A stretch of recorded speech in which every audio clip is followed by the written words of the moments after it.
many companies pitch their devices to you in a month? I mean, and then like some of them are obviously like scams. Right. Yeah. How do you? Well, I would say in the course of a month, across the board, from nutrition all the way up through rehab to fitness, it's dozens. And and I always look. I always look to see what type of research is done on a product.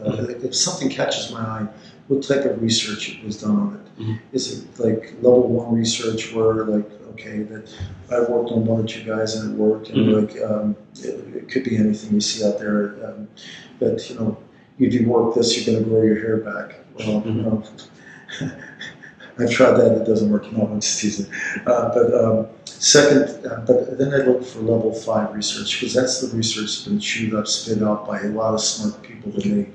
And let's see if there's data out there. Let's see who's invested in that research. Is it the company themselves, or is it outside research? Right. And take an example of like blood flow restriction.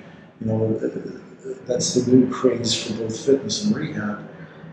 I looked into it, but I had a little bit of help, because a good friend of mine who's in the military at the Center of the Intrepid, she's a physical therapist, athletic trainer.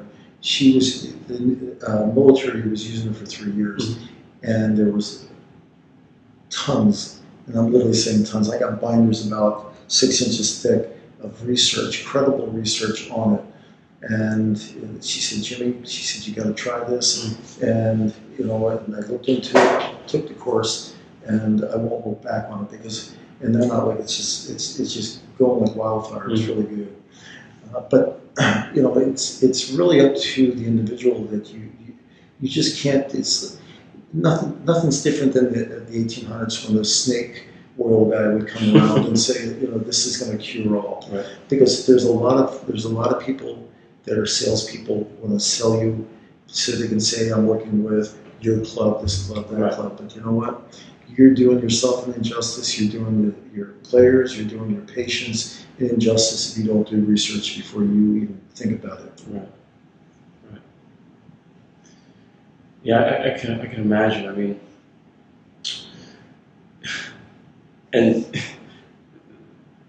the interesting thing is,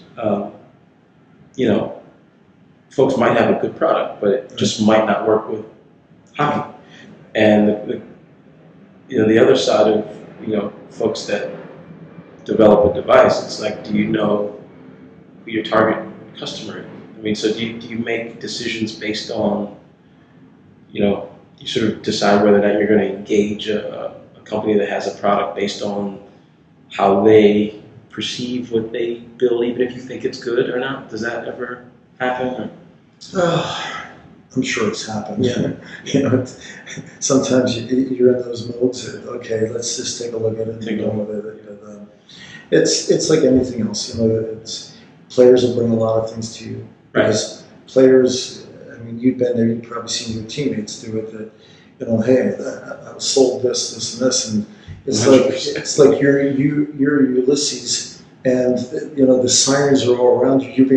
They get drawn to it. Right. Because they're salespeople who are doing it, and a player just came to me. He just came back in from his off-season conditioning, and he says, "I'm on something new." I said, "Well, what are you on?" He says, "Bone broth." And I said, "Bone broth?" And he says, "Yeah." He says, "You ever hear of bone broth?" I said, "Yeah, it's called chicken noodle soup." Chicken soup. He goes, "No, it's not. It's not chicken noodle." I said, "Yeah, man, it is." I said, "You have to understand. I'm older than you. When we made chicken noodle soup, we made it from stock, and you had the bones in there." And I said, "Why do you think they said when you're sick they give you chicken noodle soup?" Right. Why? I said, "Because of all the vitamins and minerals that are packed in the bone marrow." Yep. And I said, "So now you're going out to the butcher shop, getting butcher bones and making bone broth." I said, "But what about those cows who are on steroids?"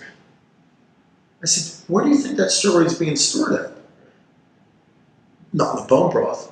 I said, "You better go do your research." I said, "Because if you get busted, right? How are you gonna say that one? Oh, I got that done in by bone broth." Jeez. But there is a little bit of credibility to it because the old wives' tale, give them chicken noodle soup. Right. That's true, but nowadays it comes in a bag or a can or whatever, man. It's not like we had when we were kids. Preservative. Yeah. It's everything. It's everything under the sun. It's not like grandma used to make for us. Right. In the can. Yeah. Like no, that's hilarious though. I'm warm bone bro. You mean chicken noodle soup? And he blew up in my face. I'm sitting there like, and I'm laughing at him. Then after he thought about it, he goes, okay. But he says, well, they're not soup bones. But they're still bones. Yeah. They're still bones. That's funny.